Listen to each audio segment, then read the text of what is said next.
President Trump succeeded where the 9/11 hijackers couldn't and knocked down the east wing of the White House to make room for his stupid corporate ballroom. Hello and welcome to Hysteria. I'm Erin Ryan, and today, while Alyssa is taking a much-deserved week off, I'm joined by the incomparable Reshma Saujani, founder of Girls Who Code and Moms First. Reshma, over the weekend, thieves stole priceless jewelry pieces from the Louvre Museum in Paris, France. Why was this crime awesome? It's so awesome because we're so used to corporations stealing from us, right? Like these CEO billionaires, their entire bonuses essentially being the same amount of the entire wages that they pay their employees. So it was like refreshing just to see some like dudes just pull off an old-fashioned burglary heist, manual labor. Absolutely. You know what? I loved how analog it was. It was a ladder, I think some smashing implement. They did it during business hours, which was very respectful of them. Very respectful. Very European. Very European. It just sort of reminded me like all these classic ingredients just used with technique. It was like French food, right?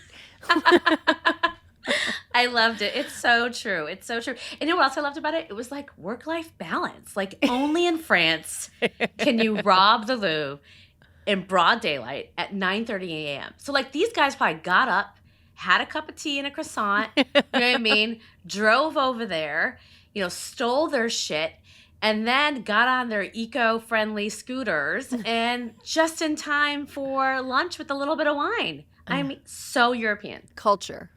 #culture. So, Reshma, we, in the last week have had this kind of like ever-renewing stories plural now, of multiple group chats where quote-unquote young Republicans were acting terrible in them.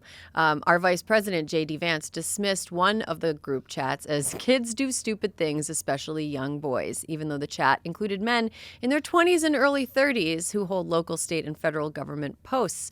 What did you make of that? Why do these people get to be boys until they're like old enough to retire from the NFL, as a CBS News analyst said? I mean, totally. Like, why do men get to be boys till they're 40, whereas like society treats young girls as women like the minute they get their driver's license, the minute they get their period.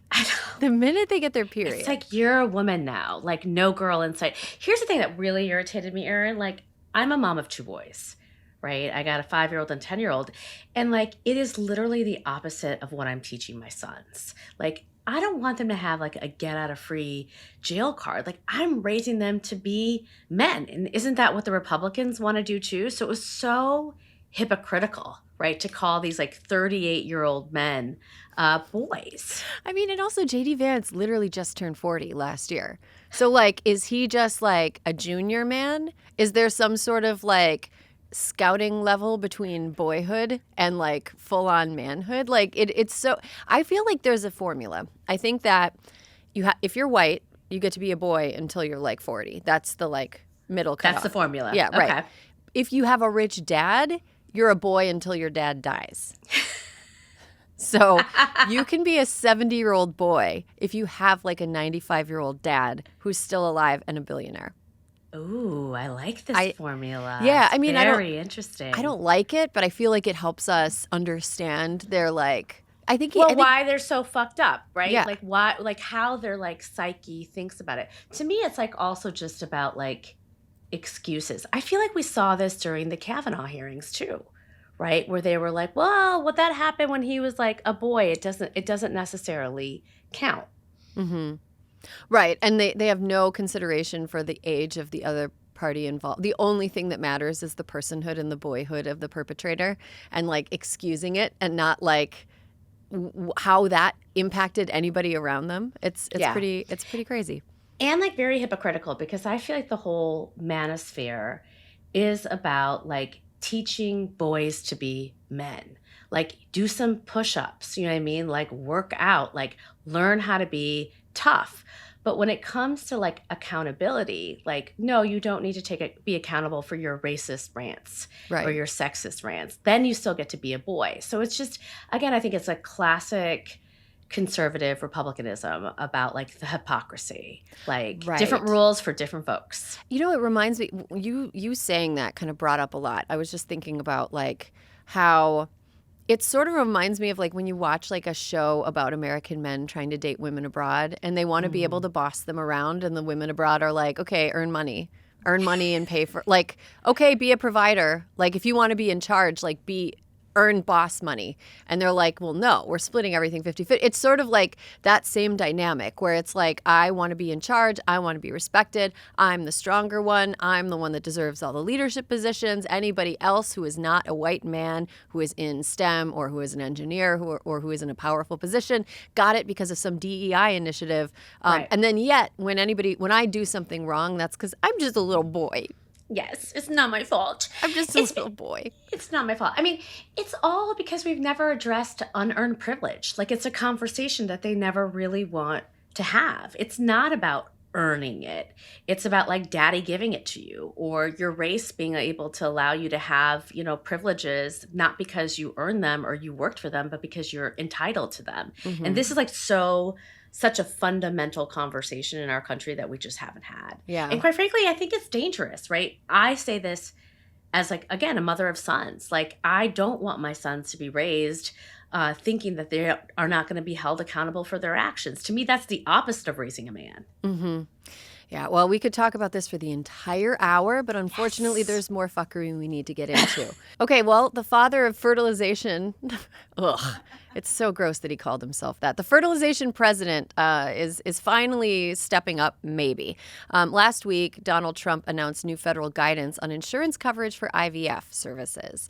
The plan essentially would make opting into fertility benefits similar to opting in for dental and vision benefits as part of an employer's insurance plan. So already, we are not really making IVF free for everybody, which is what he promised during the campaign trail. What we're doing is making a large business able to opt into an optional insurance plan that people can choose to buy with no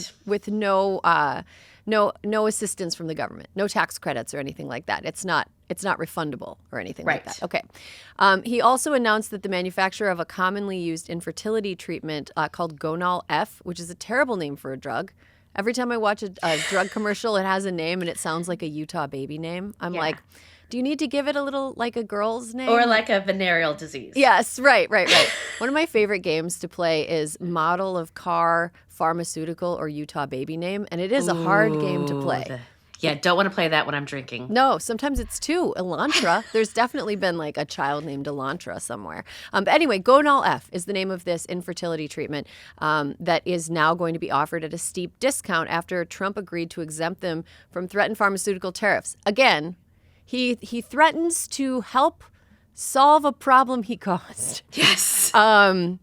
It's not really clear how much of a difference this will make financially because as anybody who's been through IVF or has held somebody's hand as they've gone through IVF, as anybody who's done that knows, it's a lot more than just the drug. You're getting labs, you're getting ultrasounds, you're going under anesthesia, you're getting so many workups, embryo storage. Like you're missing work. You're right? missing exactly. And there's like the stuff you actually have to pay for directly, and then there's the indirect paid stuff beyond just the actual drug that Trump is now exempting from the tariffs he invented for reasons we still don't understand. And as a reminder, like I mentioned, in 2024, Trump promised under the Trump administration, we're going to be paying for the treatment. We're going to be mandating the insurance company pay. As Elizabeth Warren pointed out, quote, "It's clear that Donald Trump lied when he told the American people he'd make IVF available to every family for free. Instead, Trump's new genius plan is to rip away Americans' health insurance and gut the CDC's IVF team, and then politely ask companies to add IVF coverage out of the goodness of their own hearts, with zero federal investment and no requirement for them to follow through. It's insulting and yet another one of Trump's broken promises to American families." Okay, so what do you make of this plan? It means nothing, like smoke and mirrors. And here's the thing. I've done a ton of IVF. I've had my babies from IVF. I've sat in those waiting rooms. I've paid those bills. And so when he announced this, I was like, this is great. Because how wealthy you are or what your paycheck is shouldn't determine whether you get to be a parent in this country. It's wrong. But then what he actually announced was just like nothing. Yeah. Companies paying for your IVF, guess what? Some of them already are, right? bringing the cost down to $5,000 in a moment of inflation and people are like eating hamburger helper because they can't put food on the table, that is not actually making IVF free. So it was just classic Trump administration, just smoke and mirrors, lies, lies, lies. Well, as somebody who's been through IVF, and like I'm sure you know other parents who have as well, like, you know, it's a stressful process. Who do you think this is for? Do you think anybody who's been through IVF would look at this and be like, this is great, good idea? No, I mean, here's the thing. The thing about IVF is it's a numbers game. It's like if you can afford to have round after round after round after round, you may be able to have a baby. And so like bringing the cost down is not actually to $5,000 is not meaningful. Like you're right. It's not just about making the drug free. It's like making the entire process free. Yeah, and we still don't have like federal mandates around like leave. Like you mentioned, you have to take time off work to do it. Like maybe Trump could have introduced something at the federal level that was like anybody who's taking time off work for IVF is entitled to be paid for that time, like on top of their sick time.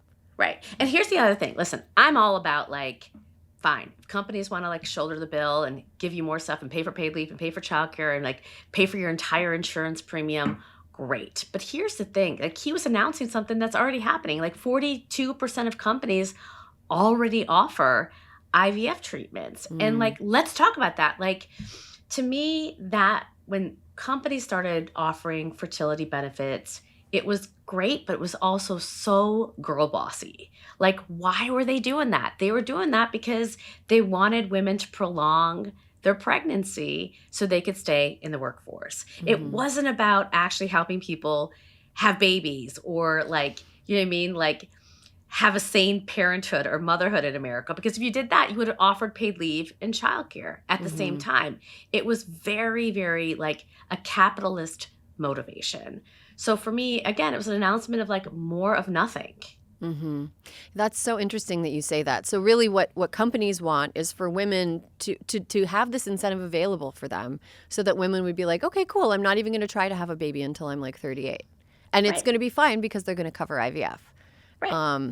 Yeah. Wow. That is really insidious. Yeah. And we already know it's like, you know this, like given women's fertility cycles, like your best eggs are when you're in your 20s, not your 30s and not your 40s. So it's also a lot of false hope because a lot of women have, frozen their eggs, or their embryos, and then nothing came of it. So we are not doing this out of like the genuineness of wanting Americans to have families and to build families. It is all about profits, profits, profits, profits. And, if you got enough money to put resources into like AI or more, company tax credits or more tax credits for people who are wealthy, and you're genuine about like the birth rate and wanting to increase it, like do the right thing. Like, what you need to do. Like, it's like gimmicks. It's like when they started like offering like moms medals, for having babies. It's all about you mean like what Hitler did? Like Mussolini? Yes. Yeah. It's just more gimmicks from this administration. Yeah, it feels super gimmicky. And yeah, it's the thing about you bringing up profits is that it's like not even profits on the long term. It is like short term, like next quarter, next year. It's not like, can we keep these how do we keep these women working for us and developing in their career for this company? Like, how can we enable them to do that? Like enabling them to do that would be like, providing IVF, providing parental leave, providing childcare subsidies, like make it so it would be like any reason that a woman would want to quit. I mean, and we'll get more into this later. Any reason that a woman would feel compelled to leave the workforce beyond just like, it is my choice and I don't like working here. Like they're not doing anything to shore up those reasons. No. And it's, one of the interesting things is we know, for example, like oftentimes young women before they're even in a relationship or having a kid are thinking about, is this the kind of place where I can raise a family? And they look around and they don't see women like them being able to do that, and they leave. And so like these genuine signals of like, yes, IVF, yes, paid leave, yes, childcare, yes, grace, yes, flexibility, yes, I'm not going to mandate you. All these things are signals. Here's the other thing though I wanted to talk about, like why this policy now is really interesting is like, here's the thing, like half of Silicon Valley is just laying people off. They're not thinking about how they retain workers. They're thinking about how to get rid of workers. Like, there's not, in corporate America right now, there isn't a conversation around how do we actually provide more benefits? How do we actually make people happier? It's like, actually, how do we push you out of here because, AI is going to do everything? So it's interesting that, like, I don't think there's a company out there right now that has, like, heard that and said, great, let me actually figure out how to offer either greater IVF benefits, or if I don't offer it now. Yeah. It all, like, just, if you take a look at, like, choosing to have kids or not, like, it's such a risky gambit, just regardless. And like, it's getting riskier and riskier, financially riskier, physically riskier, like, more, like, career-wise riskier. Like, it's getting riskier. So I don't understand. I feel like it's economically illiterate for people to be puzzled by the, like, drop in birth rate, because it's an economically sound decision. I mean, economically, like, in, like, lowercase e, people assessing, like, cost benefit in both intangible and tangible ways. Like, it is economically more risky now than it's been in my lifetime. Absolutely. I mean, 40% of parents are in debt because of the cost of childcare.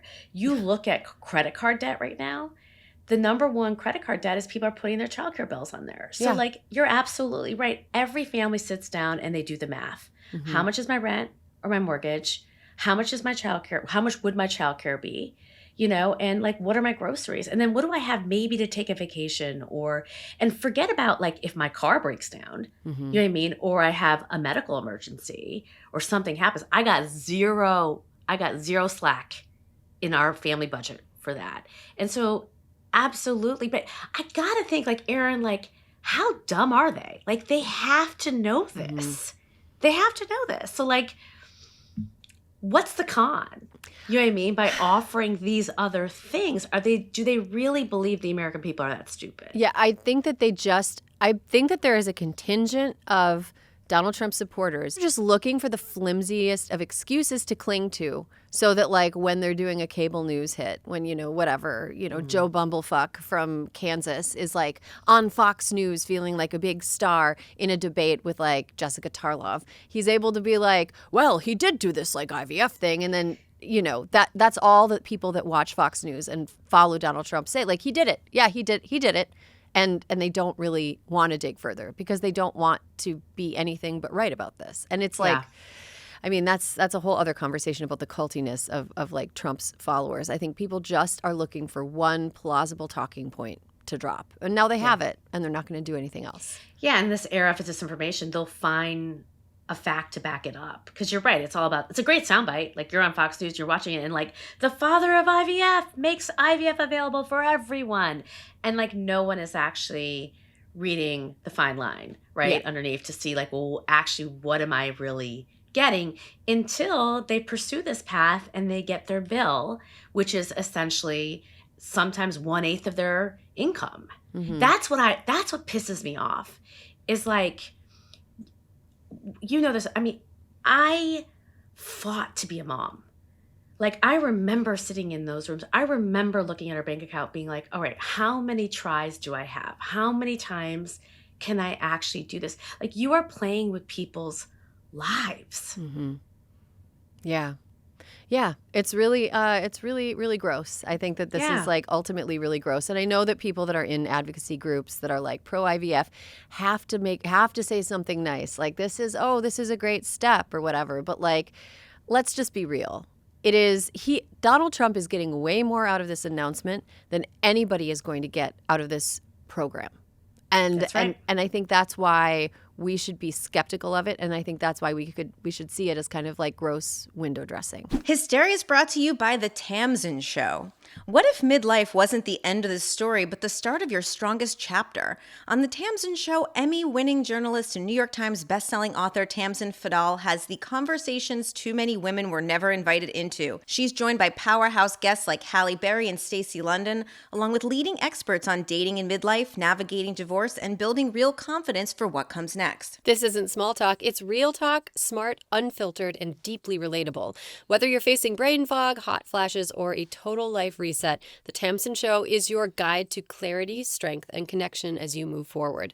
New episodes drop every Wednesday wherever you get your podcasts, because you shouldn't have to go through this in the dark, and you'll never have to ask, why didn't anyone tell me? Listen to The Tamsen Show. Your strongest chapter starts here. Hysteria is brought to you by Hypocritical. Alyssa, typical children's vitamins are basically candy in disguise, filled with 2 teaspoons of sugar, unhealthy chemicals, and other gummy additives growing kids should never eat. That's why Hypocritical created a super-powered, chewable vitamin. While many children's vitamins are filled with 5 grams of sugar, which is known to contribute to a variety of health issues, Hypocritical is made with 0 sugar and 0 gummy additives. Yet it tastes great and is perfect for picky eaters, like my picky eater, Alyssa. She is a picky eater and she loves her vitamins. She's a picky eater and she loves her vitamins. The latest thing that she refused to eat, chicken nuggets. What? Chicken nuggets. What? She just wouldn't. She was like, I don't like them, no thanks. And I was like, what? These were engineered in a lab for people like you. And you are saying no to them. But she does not say no to her high vitamins. In fact, she reminds me in the morning that she needs to take her high vitamin. And last night she was upset because she forgot in the morning. And she was like, will my body still know how to use the vitamins at night? And I was like, yes, actually, I know. We're teaching her about like nutrition and how like the food you eat helps build you up and make you strong. And she's trying to demonstrate like, this is because I ate carrots or this is because I took my vitamins. It's very cute. Hypocritical fills in the most common gaps in modern children's diets to provide the full body nourishment that our kids need with a yummy taste they love. Formulated with the help of pediatricians and nutritional experts, Hypocritical is pressed with a blend of 12 organic fruits and veggies, then supercharged with 15 essential vitamins and minerals, including vitamin D, B12, C, zinc, folate, and many others to help support immune system, energy, brain function, mood, concentration, teeth, bones, and more. It's non-GMO, vegan, dairy-free, allergy-free, gelatin-free, nut-free, and everything else you can imagine. Every single batch is third-party tested for heavy metals and microbials in a qualified GMP-compliant lab using scientifically validated testing methods, so you know the product is safe and nutritious. Hypocritical is designed for kids 2 and up and sent straight to your door, so parents have one less thing to worry about. We've worked out a special deal with Hypocritical for their best-selling children's vitamin. Receive 50% off your first order. To claim this deal, you must go to hyahealth.com/hysteria. This deal is not available on their regular website. Go to hyahealth.com/hysteria and get your kids the full body nourishment they need to grow into healthy adults. And welcome back. You're listening to Hysteria, the podcast for ballroom busters. This week, President Trump succeeded where the 9/11 hijackers couldn't and knocked down the east wing of the White House to make room for his stupid corporate ballroom. I guess that means Melania's finally off the hook for Christmas decorating. What did you make of those pictures, Reshma? I just didn't want to look at them. I mean, look, did you see the Rose Garden? They made that look like Panera's like outdoor seating. It was like monstrosity. So who knows? It's so bad. I mean, it's like they say that he's got 80s brain, and I think that explains a lot. Like, you know the theory that like people's hair, they have the haircut from the last time in their life they felt sexually attractive. Like, I feel like is that what 80s brain is? Well, I think he's got 80s brain. That's the point in his life when he was he was hot and he was like attractive. Yeah, right. He was sexually attractive. He had money. Well, he had his dad was like, had given him a lot of money, and he was like all over the news, and he was like, he didn't have to do all that false, like that fake tan stuff too. I mean, and like ruin people's bed sheets when he's like, staying in their houses. Right. His neck didn't look like a vagina. Like he was young and virile. He had those children. He had the beautiful wife who he said was on the Olympic ski team, but she wasn't.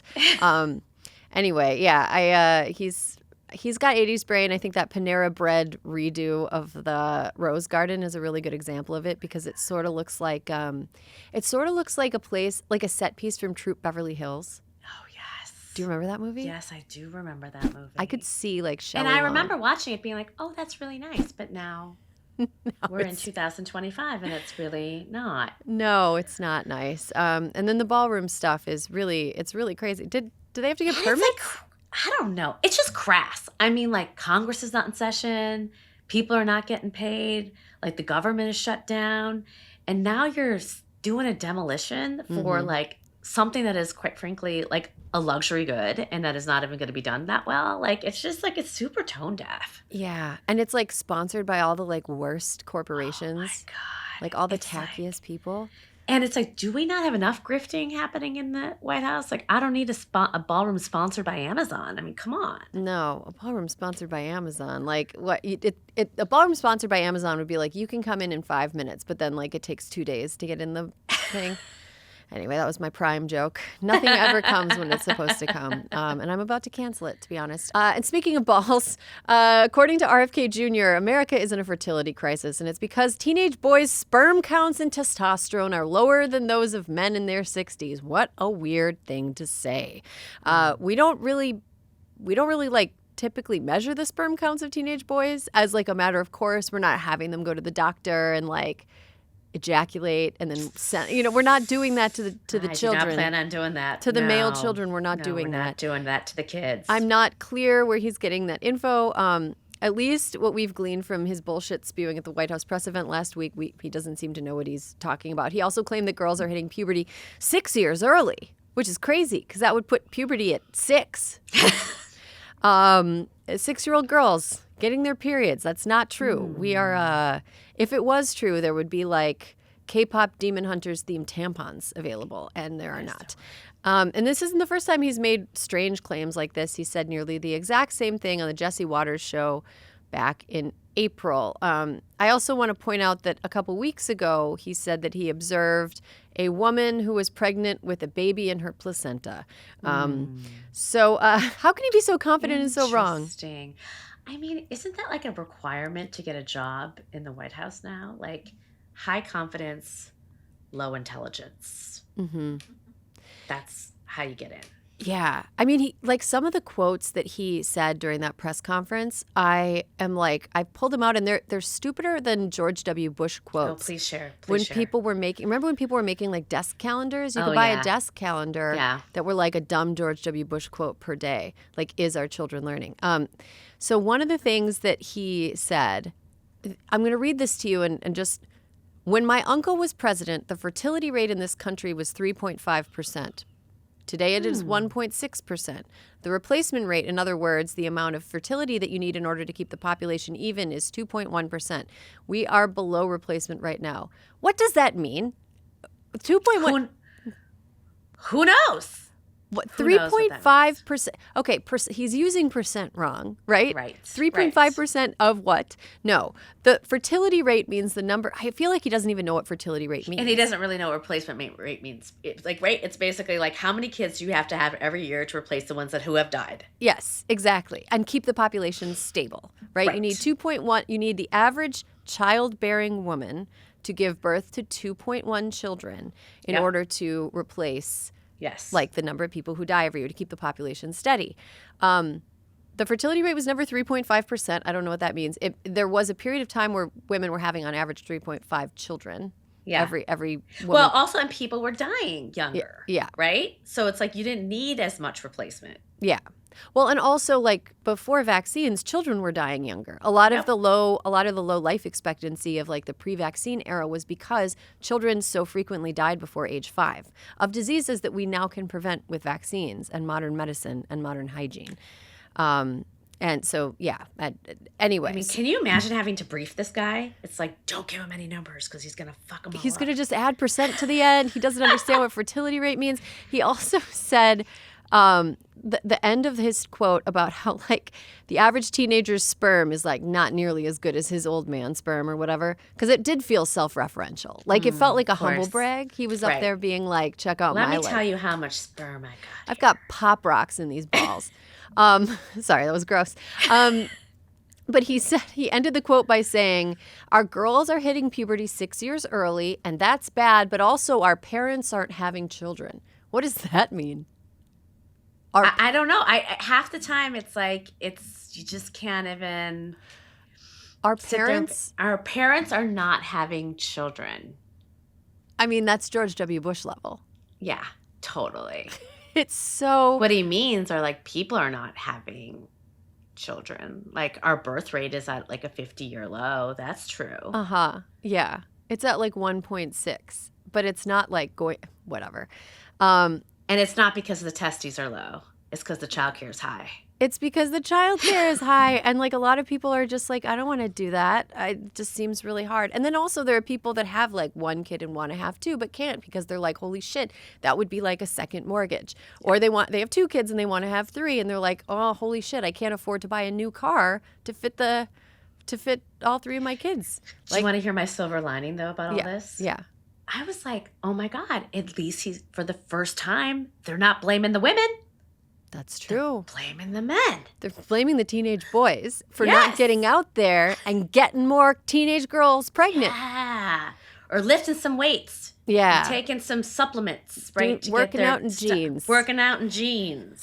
Doing those push-ups.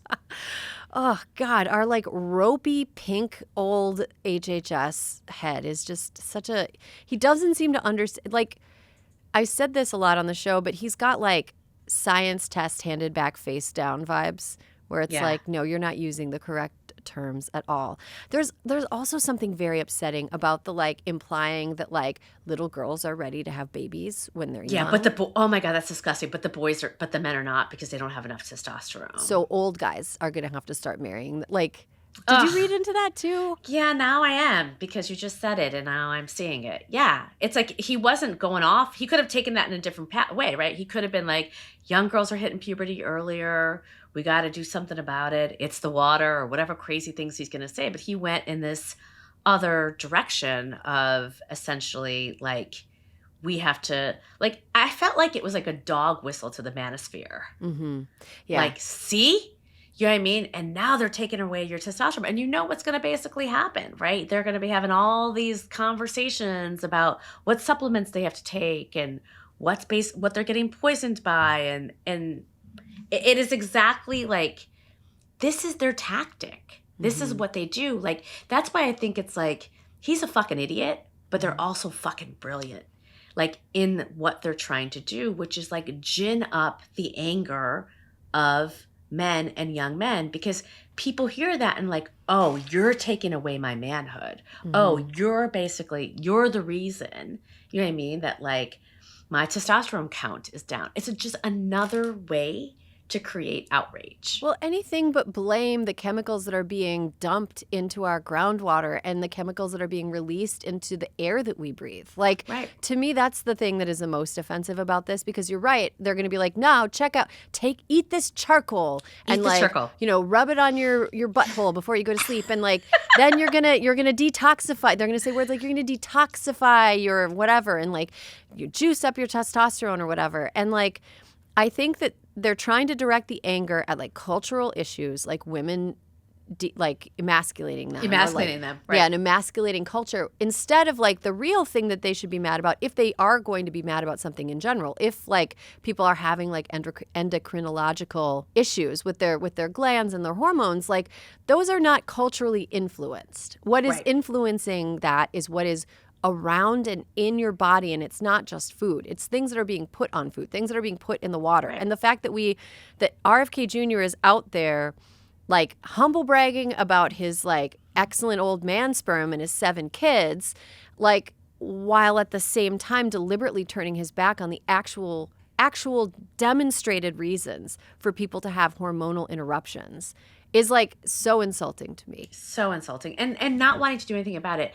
And also like the data's not clear. That's right? true. It's like, and here's the problem. It's like he's just gotten away with this. Like he became the health secretary after one bullshit lie after another lie after another lie after another lie, all, you know what I mean, dressed in science. And so like this like shtick has worked for him. In fact, there's an entire movement of moms that love him. Yeah. And that's like the danger of all of it. You know what? He's a really good example of somebody who whenever I see him speak with the confident wrongness that he speaks with, especially about things as complicated as like hormones and science and human development and biology, I'm like, oh, I know exactly who you've been hanging out with in LA.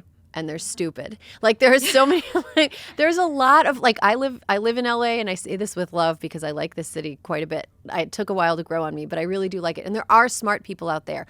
But if you are a person who wants to feel smart, but you're pretty dumb, it's really easy to surround yourself with people who are giant idiots who make you feel smart. And I can picture the exact clique, that he was running with, of like dummies on the West Side. I can picture it. Yeah. I know. God, it's like the opposite of what Taylor Swift says, which is like, if you're the smartest person in the room, you're in the wrong room. Yeah.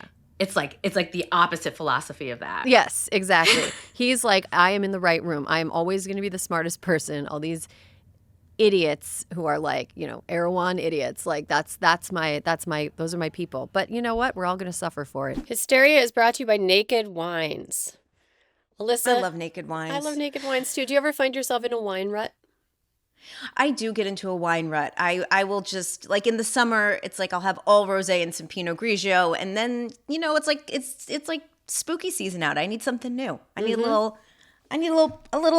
refresh in my wine fridge. I think that like once you are a seasoned wine drinker, you sort of start to have your favorites, and if you're not being challenged constantly, eventually you're just gonna drink the same thing over and over again. Yeah. Which is fine, but it doesn't necessarily like complement all the possible foods you would want it to complement or match with all the possible weather changes, like you said, Alyssa. This podcast is sponsored by Naked Wines. Naked Wines is a wine club that directly connects you to the world's best independent winemakers so you can get world-class wine delivered straight to your door.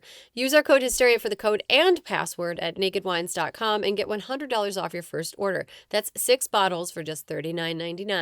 How do they do it? Naked brings you amazing wine straight from the winery, up to 60% less than what you would pay in the store. By cutting out extra costs like middlemen markups, winemakers can pass those savings on to you without skimping on quality. One of the things I liked the most about it was you take a little test. It's like, what do you like? Yes. What don't you like? I was like, absolutely no Chardonnays. They listened. Ever. And they gave me some really interesting white wines this summer.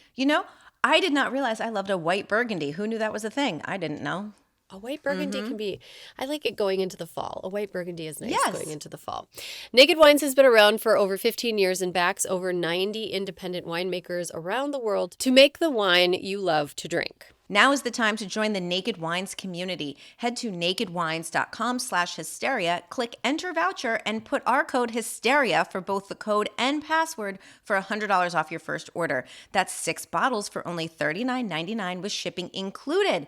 That's $100 off your first 6 bottles at nakedwines.com/hysteria and use the code and password Hysteria for 6 bottles of wine for $39.99. Hysteria is brought to you by Ritual. We all want to do the right thing, keep our bodies healthy in the long run, but even if we try, we're still most likely not getting all of the essential nutrients we need daily.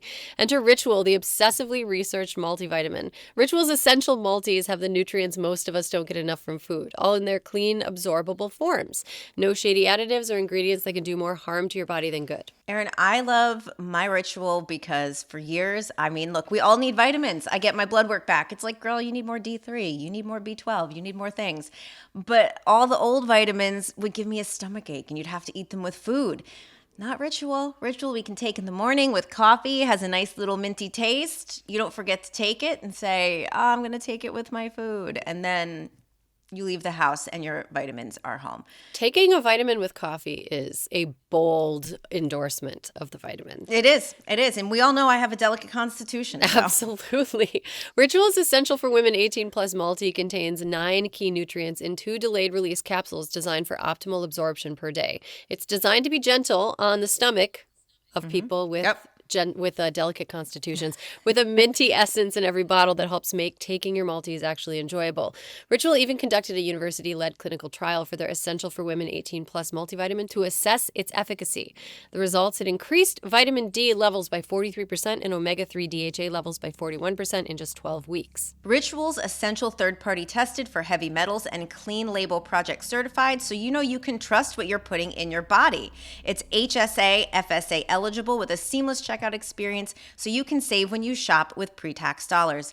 Instead of striving for perfect health, aim for supporting foundational health. Get 25% off your first month only at ritual.com/hysteria. Start Ritual or add Essential for Women 18 and over to your subscription today. That's ritual.com/hysteria for 25% off. I want to close this segment by pointing out another creepy thing that Dr. Oz, who is the Medicare administrator, He predicted during the same press conference that there would be a lot more Trump babies as a result of the president's IVF treatment reforms after years of America being under-babied. Underbabied. Same thing. It's like, but this is all the scam, right? Which is like, I'm gonna essentially tell you the reason why like we're underbabied is because all you women are too focused on your jobs rather than staying home and like making babies. It's like, to me, it's again about like blaming the women and blaming the culture.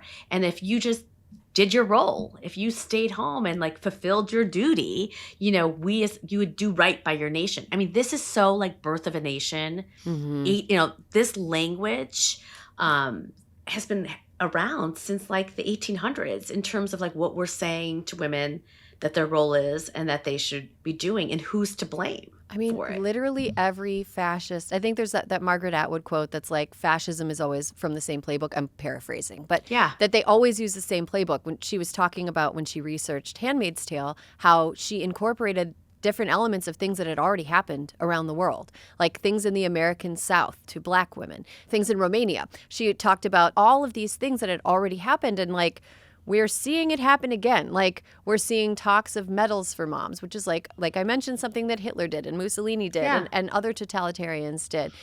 We're seeing all of these, like, all of the fascist groundwork being laid. And like something that is funny to me, not funny, haha, but fun, kind of like bitterly funny, is that even in places with draconian laws that restrict access to contraception, that make abortion illegal, and that like force women to stay home and start having babies, even in places that did that in the most draconian and horrible way, what happened was women of means and women who had higher education figured out a way around it within a couple years. There is no raising the birth rate in a sustained way. You can stabilize the fall of it, which is like what they've done in Germany and other places by like introducing actual policies that address the real reasons that people are not having babies. But you can't just be like, we're doing it. We're having babies now. It's so interesting what you're saying too. Is also like we're at this tipping point, right, where the birth rate is declining. And we can go look at Canada. We can go look at Norway. We can go look at Japan. We can look at other nations that were similarly at this point and say, well, what did they do? And Hillary Clinton always says this, like, if you are a policymaker, you're looking at this and you're like, how do I just throw money at people? You know what I mean? And say, take your free childcare, take your free paid leave. Let's make, you know what I mean, school free. You know what I mean? Let's like make workplaces like work. Like that's what you do to incentivize people to have children. We know that. That's why I think what's so fascinating when you listen to this press conference and you watch what they're doing, I don't think they're really trying to incentivize people to have children. I think that what they're trying to do is, again, dog whistle to men and say, listen, the reason why you're suffering, the reason why this isn't working is because we gave all those women over there too much opportunity.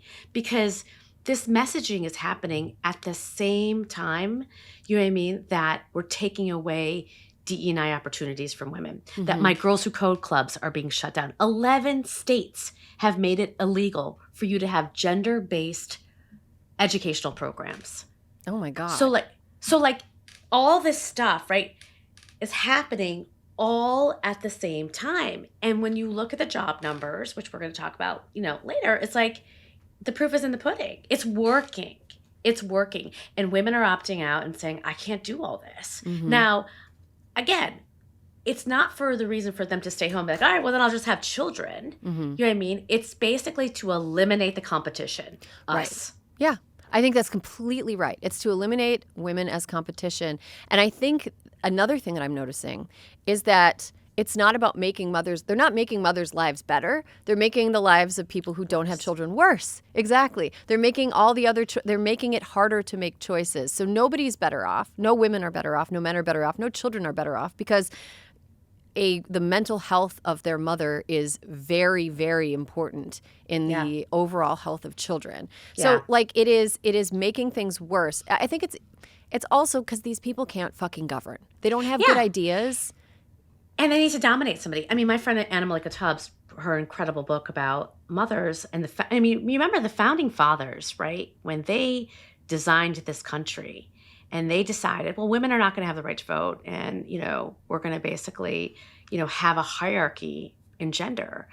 They didn't have to do that because at that time, France was giving women the vote. They had the Native American population where you had female chieftains. They actually had an example of what women's power looked like. But because these were a ragtag bunch of young men, orphans, not having a lot of money, not having a lot of privilege, feeling very insecure about their status, they designed a republic that allowed them to dominate over someone else. That DNA of domination, of insecurity, right, is baked into our nation. And that's what's playing out right now. They don't, like you said, they don't know how to govern. So the only way that they govern is by dominating others, whether it's immigrants, whether it's women, whether it's trans kids, right? That's how they govern, by bullying and taking opportunities away from others. Oh, yeah. It's way easier to kick a sandcastle down than it is to help someone build a sandcastle, to learn how to build a They're literally, it's a nation of sandcastle kickers for sure. And you're right. It's like, it's a country based on domination. And right now we're kind of in a real extreme pendulum swing moment of that domination thing. Right, because it's like exacerbated by disinformation, because I can just like people believe that shit. Yeah. Well, I mean, and here's the thing. This sort of coercion has never worked to increase the overall welfare of people in a country or the economic health of people in a country. Like, removing half of the economic power of the economy is going to end in disaster. If you did force women home, the economy would shrink catastrophically, right? Right. This is not going to end well. There's no way that this ends well. But for now, I guess it's giving some people some jollies in D.C. as they tear down the East Wing of the White House.